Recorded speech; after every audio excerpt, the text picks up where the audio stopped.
This is Rats from Ghost.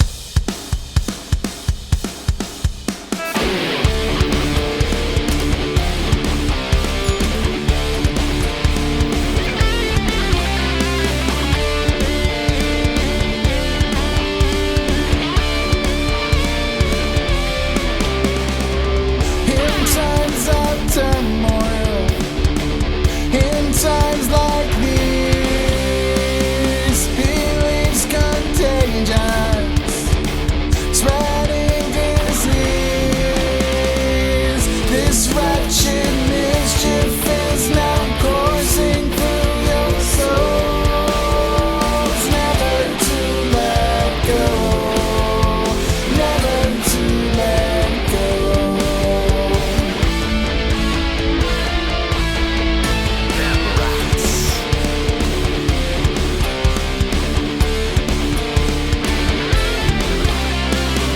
Into your sanctum, you let them in.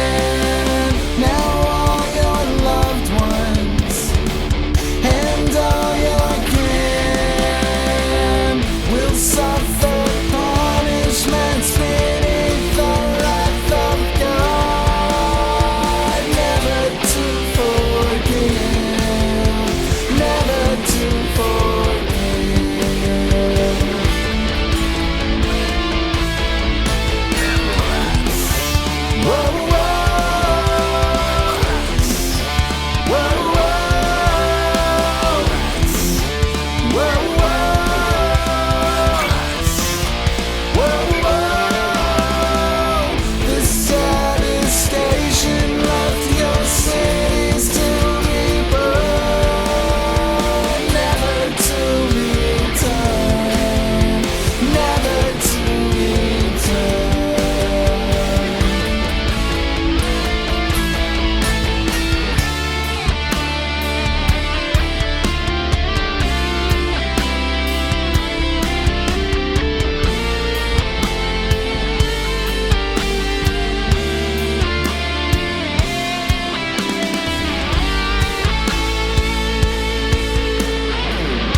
Them filthy rodents are still coming for your souls. Never to let go, never to let go.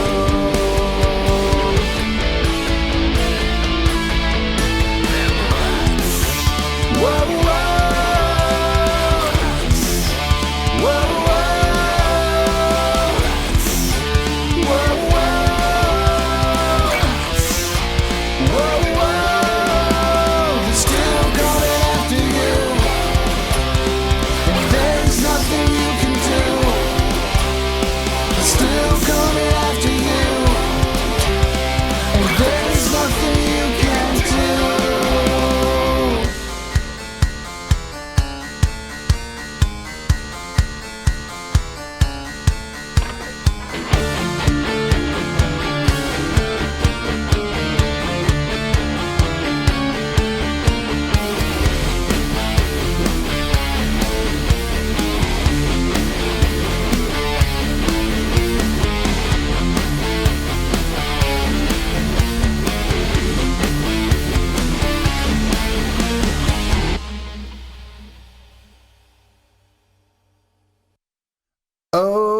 Okay, so that was Rats from Ghost. It's a live performance, so, take it for what it is. It's not going to be perfect, but, it's fun. It's a lot of fun. I play that song on my stream on Twitch. Look me up, always Andy, and, it's a fun one to play. Let me stop this camera from rolling around at you, and we'll talk about this project and how you can make something like this happen. So what you're watching Stop. Thank you. What you're watching is what I call produced looping. I mean, it's not live looping because we're not live looping any of these loops into place. We've already done that. Sorry, I do that on stream. A lot of times we'll go through the production of all these loops and stuff on stream. Let me plug in my monitor here. And so you say, dude, that's not live. What kind of bullshit are you feeding me? That was not live. You got a backing track thing happening. Well, I mean, yes and no, not really. So what we have going on is I've created all the music. It's a cover song. People like to hear covers on Twitch. And it's fun to play covers. This is a great example. This song is super ass fun to play. And so what I do is, I all the instruments, are usually the same generally from project to project, get with little odds and ends, of course, because songs are unique. But I'll, put in the parts, as you'll see, or as you can see across here. We have guitars in pink, bass in yellow, drums in orange. Little synthy organy stuff. I don't know what's going on with this stuff. This track's not even being used. Then a bunch of vocals, really, and that's it. A live guitar and a live vocal mic, and that's all. And so then you step through a lot of scenes to play this song. 16 scenes. So this obviously does not look like this, the timeline view. It's not the timeline view world of Ableton. Occasionally you'll inadvertently get something recorded into here, as you can see here. And it will, it's going to look like the wave stuff. You got to hit the little play button to actually turn those things on. But we can select all of that and get that out of there. We don't need it. It won't play. Only one or the other plays, I think, kind of in Ableton. It seems like some weirdness has happened before where I've had, multiple things playing, and I was like, what the fuck is that? And it turns out something was in this timeline over here that was getting played. But anyways, I digress. That's how things are done. So, we start out, the only thing to have a follow action in this project is this first scene. So I have to, while the song is going on, I have to navigate with my feet down through all these scenes. Now, I have made it easy on myself, and all I really have to do is go down. Down.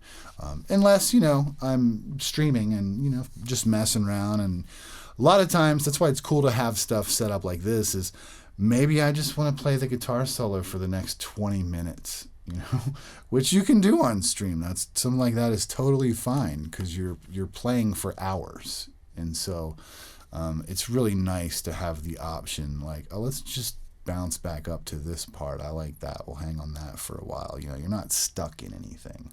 So it's really cool like that. Ableton is absolute magic when it comes to going from one scene to the next scene, and as far as, making the thing smooth. Obviously, you didn't hear it in my performance that we jumped between 16 different scenes. Did you hear any jumps? Probably not. So I often mess up those jumps. There's chat commands on my stream that the people will put in. It's like triggered, which triggered is a little counter that says harps made the looper cry like so many times. It's a lot of times.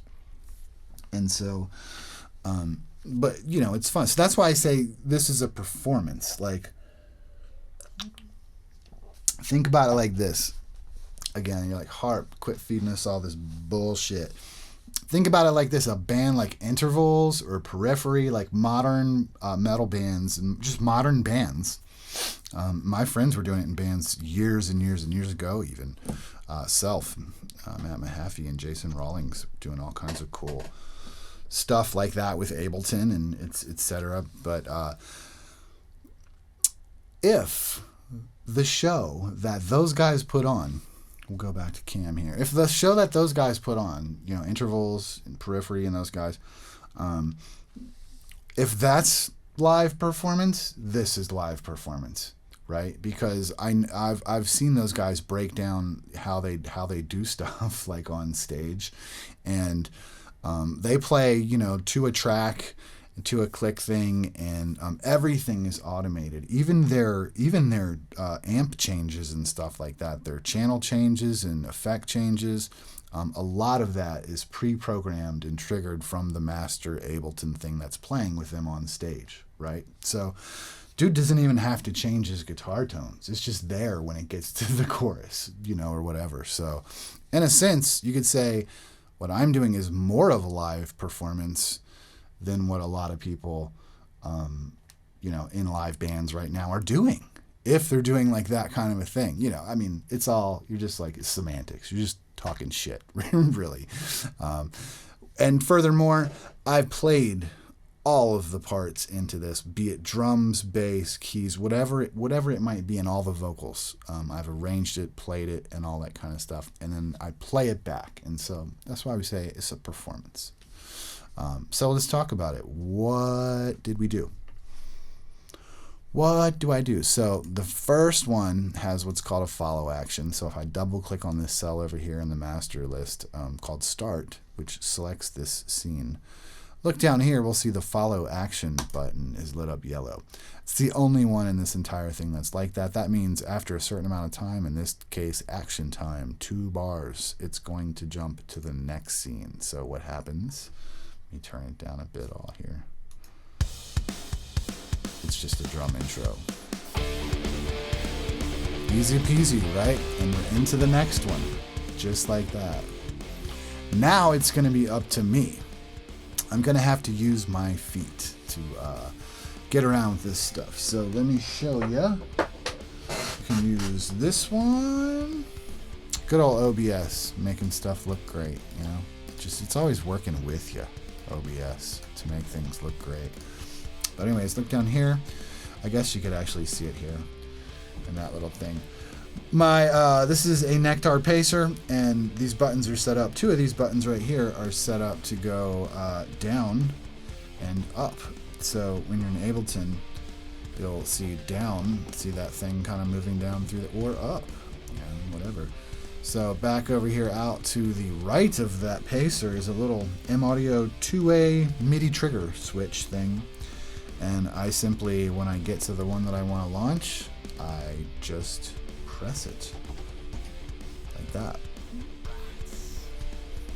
So what you saw happen was a bunch of lights start blinking. See, they're blinking. And they will blink like that as they're waiting for their next point to come around, because it will loop per this setting up right here. This is the, you know, once I hit a thing that says go to the next scene or play a cell or do anything like that, once I trigger something, when is it going to actually play? And 1 bar, that means in 4/4 time, that means any time within four counts. So, you know, 4, 3, 2, 1, boom, it's going to start playing. Any time in that 4 count window that you hit your trigger, that scene is going to play, right? So let me turn the metronome on and give it to you so you can hear it.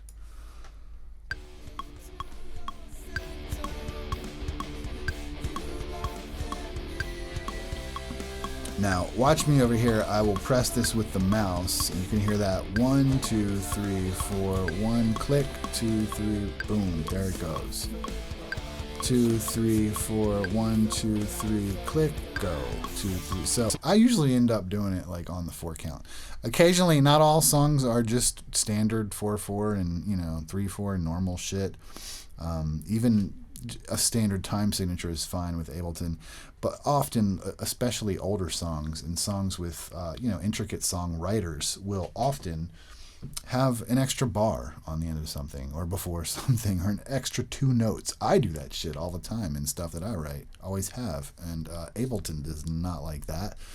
In such cases, you'll have to set this thing to smaller than a bar. So like going from this 4/4 thing that we're on, we get 4 counts right now when it's set to 1 bar.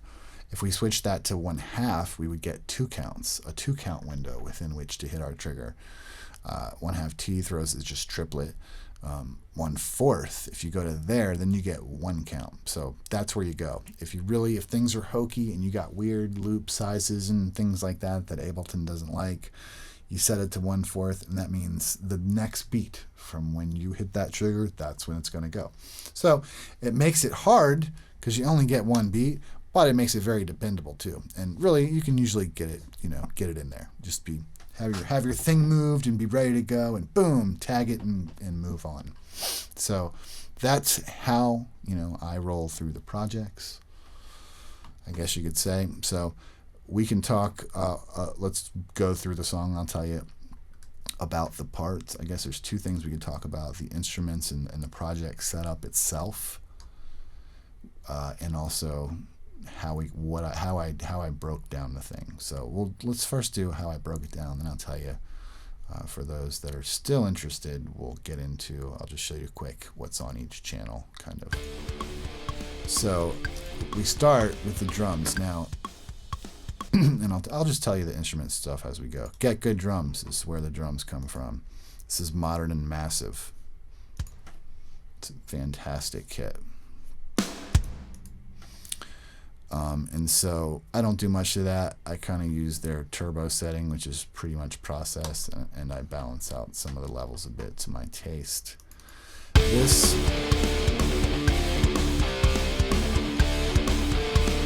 This was played in by me on the keyboard in front of me here, and it was extremely hard. If I remember, I was like, wow. Let's hear it again.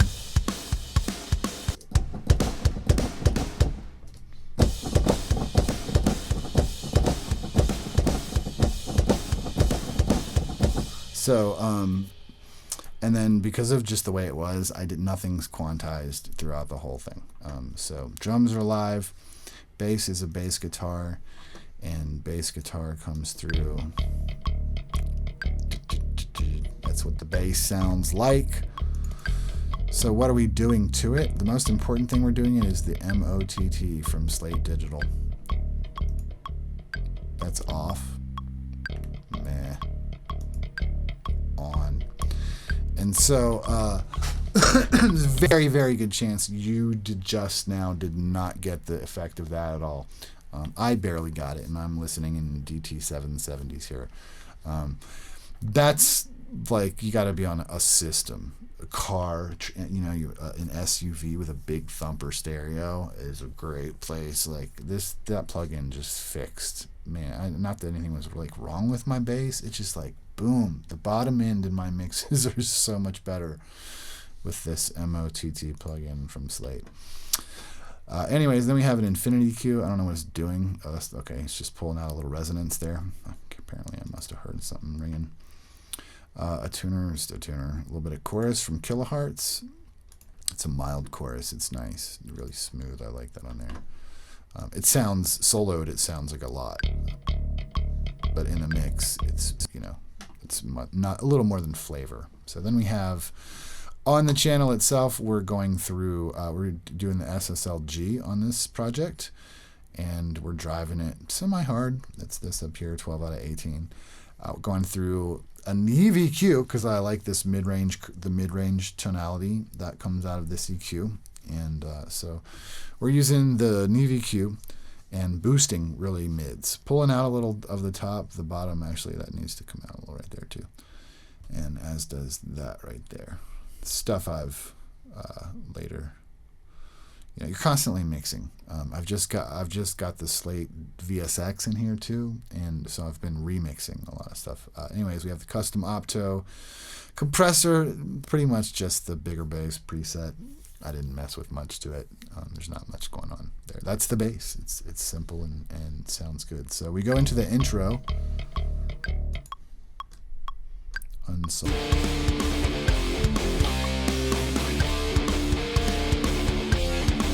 The song was easy to break apart into sections. Now we're in the verse. In times like these. So we've got a big old guitar tone, don't we?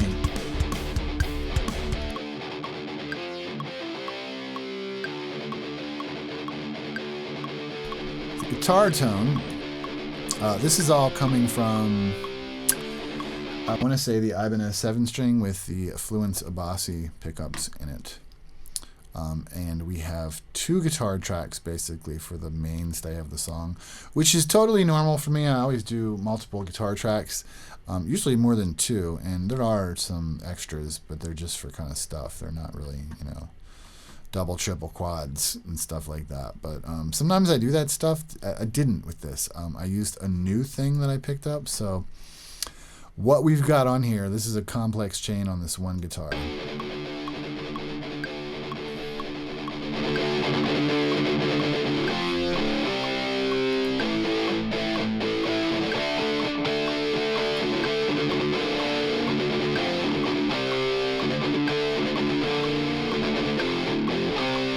So that's what it sounds like, and what I've done to with that tone is coming from. First, it goes through a Rockman model. If you know this chorus, you know this chorus. If we don't really have it on, we'll just bypass it. It's off, on, off, on, settle. I go with normal. I kind of dumb down the chorus settings kind of completely. I've had multiple of these hardware units over the years. I just sold one within this last year. And I can tell you, and it's one of my favorite things for guitar ever. I usually just don't have a guitar rig without that thing. It's wonderful for doing a split stereo guitar rig. Oh my God. Because it's just this beautiful analog split. The delay really is what it is. It's a little bit of chorus too, but I mean, that split is something in it.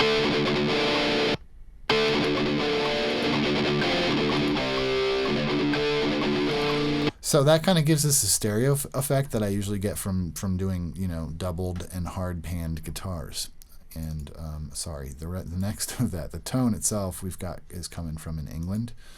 Sometimes I use I wonder if I have it in here. No, I didn't save it. I don't think. But sometimes I use a what is it? A Friedman Naked as the amp here. But this was just a little more metally, so we did the Tube 9 into the Burn Sphere kind of a thing. Then we've got, of course, Cali Cabs, Get Good Drums, Studio Cabs Cali. I don't remember which preset I use because it doesn't tell you. It doesn't retain. You can fix that, guys. Tell me which preset I've picked when I come back to this thing later on. But it's 2 orange cabinets. It looks like a 57 and a 160 on the mics, and it sounds good. It's a good cabinet. That's the tone. Mix rack shouldn't have a whole lot going on. Some low shelf, yeah. Everything below 100 is bye. And then some compression, a little bit, not too much, from the LA2A. I like that. That's nice little character. And just a smidge removed from the top of the guitar. Little mids added back into it, which is abnormal for me. The secondary track, when we add that in, it sounds...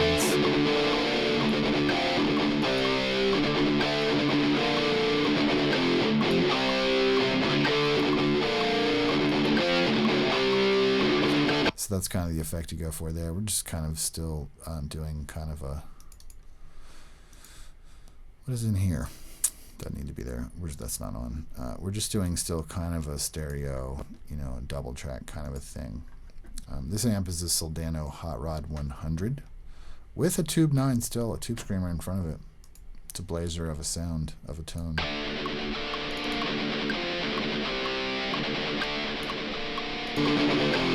And together it's pretty unstoppable.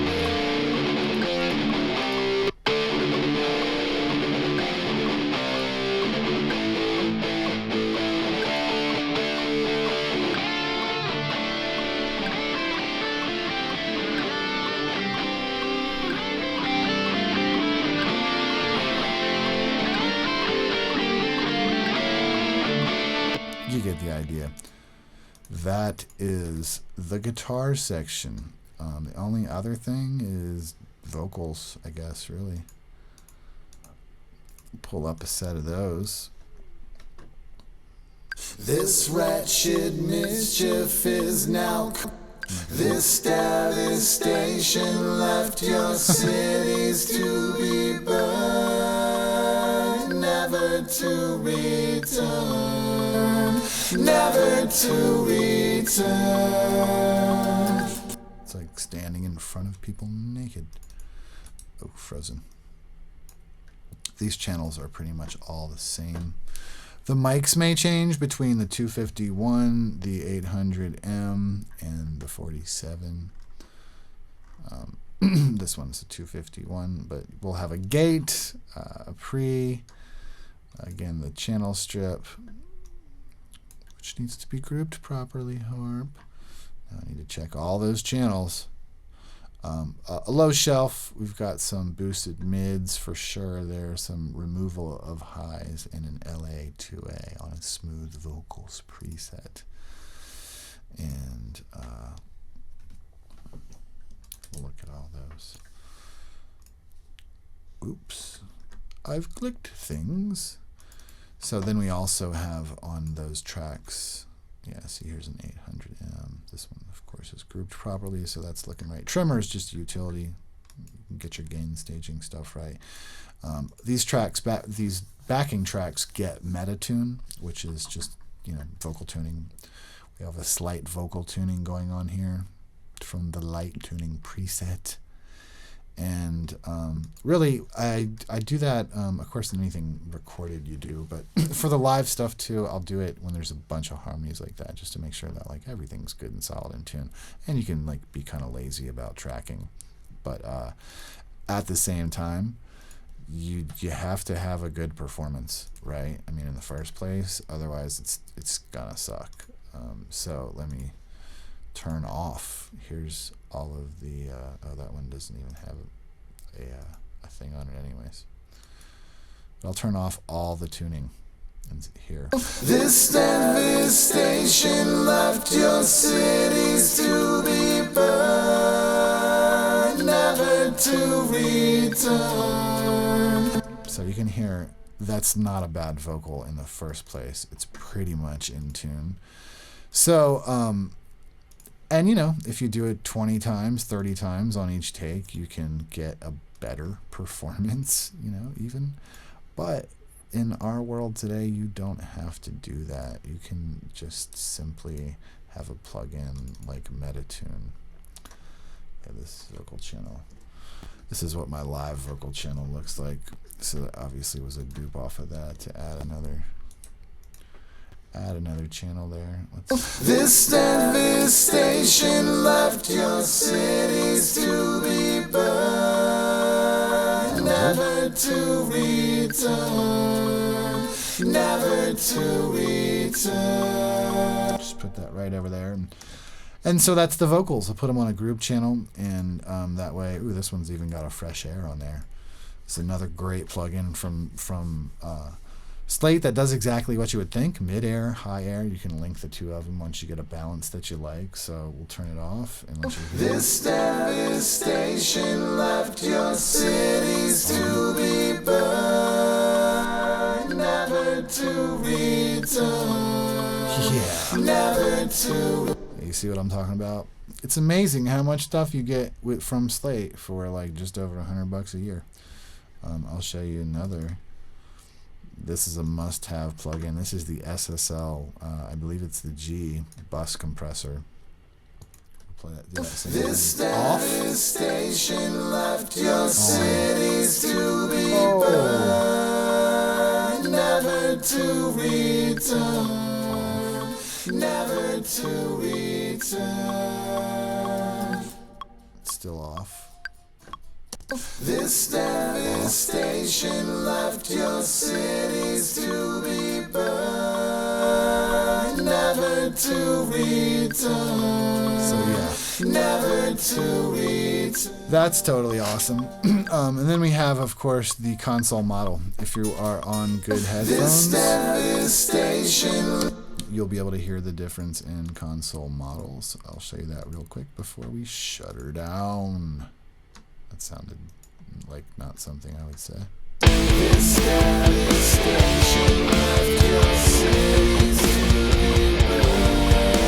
So when this light right here lights up, it's bypass. This is a group bypass, which bypasses the entire set of plugins on every channel and the master that's set to this group, which again is the SSL-G console. So it's bypassed right now, and when I unbypass it and engage this thing, what you're gonna hear is like, I mean, it's kind of like taking a sock off of like your ears, or like uncovering your ears, if there's a blanket over your head or something. I don't know, like that kind of effect is what you're looking for. But the more you're used to hearing it, the easier it is to hear. And if you're not used to hearing it, or if you're not listening on really like good headphones or studio monitors, you're probably gonna think I'm smoking some crack. It's bypassed right now. It's off.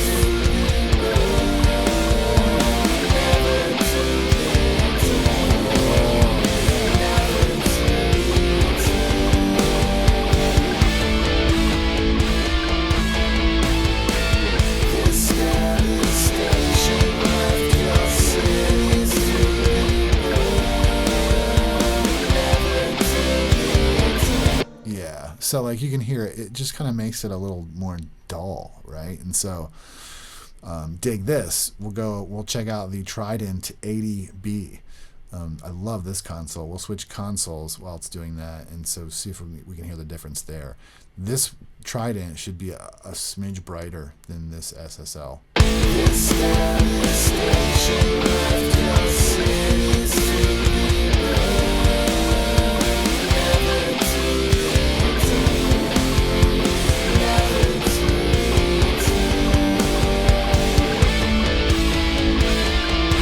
It does. It's in the mid-range. Listen to the mid-range. This is Trident Omega.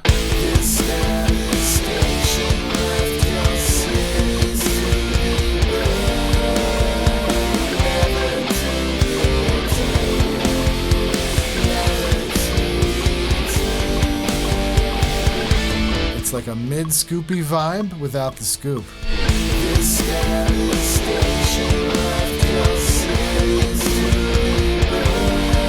And then the SSL-E has got much more bottom end.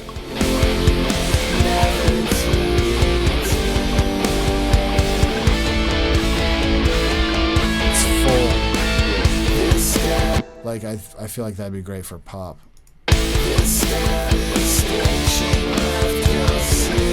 But I like that mid-range bump that I'm getting out of the SSL-G, so definitely I'm staying on that. I like that. The N is just even more mid-rangey. This is a Neve. It's not exciting. Not for this. The others are an old RC tube and a US one. I don't remember what that is. But so then this is, of course, our master situation. No, it's not. It's just one of the channels. Like, what am I talking about? I don't know. On the master. Oh, I just have the wrong damn mix bus on there. It is the master. That should be VCC mix bus.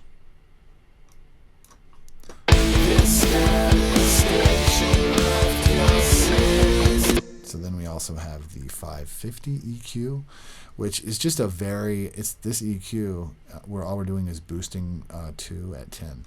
And it's just like, you can't really do that with very many EQs, but you can do that with this EQ.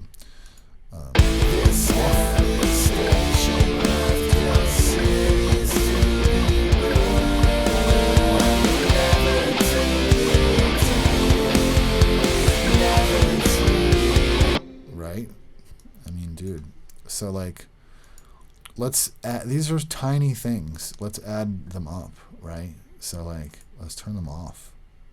We'll turn off console modeling, the bus compressor, and the API.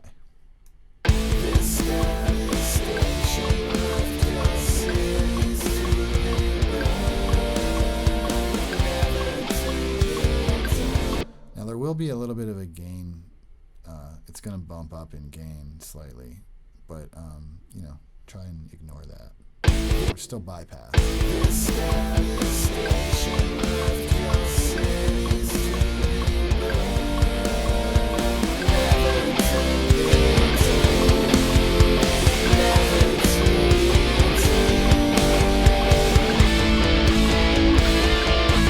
it's pretty dramatic. You know, here's off. Here's on.